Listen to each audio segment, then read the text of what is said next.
qarang, xo'p, sizga buni sirrini hech kim aytmagan. To'g'ri, siz uchun pista quvvatdori, boshqa, o'rtoqlar, bu miyani davosi. Miyani haqiqiy davosi bor-ku. Sizga buni aniq aytishmagan. Ibn Sino nima degan bilasizmi? Miyani ichki tizimini uyg'otib quvvatga to'ldiradi. Miyani o'stirishga, miyani boqishga eng katta vitamin, tabiiy vitamin mana shu narsada bor do'stlar. Millionlarga bolangizni davolatib yuribsiz, lekin aslida miya bilan yurakda haqiqiy dorisi bu do'stlar. Haqiqiy. Lekin buni 4 xil mizoj bo'lsa, 4 xil tabiatli insonga 4 xil munosabatda ichish mumkin do'stlar. Buni ham o'rgataman. Oxirigacha ko'ramiz, layklarda yamaymiz. Xo'p, serjahl tez harakat odam sut yoki qatiq bilan yesa juda ham yaxshi bo'ladi.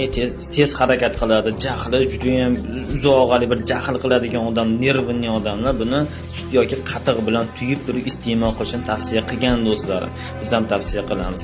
Agar ortiqcha vazn, bosh og'rig'i, uyquchan odamlar, bo'shashgan odamlar bo'lsa, buni asal, dolchin yoki zanjabil bilan aralashtirib yeyishni tavsiya qilamiz do'stlarim.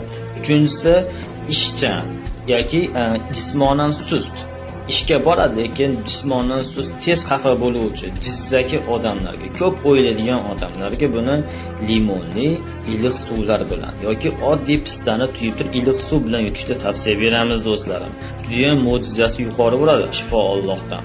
To'rtinchisi, yurak urishi juda ham tez, hayajoni yuqori, tezda hayajonlanib ketadi. Energiyasi zo'r lekin, ammo tinchligi yo'q. Yuragida miyasi tinchlanolmaydi.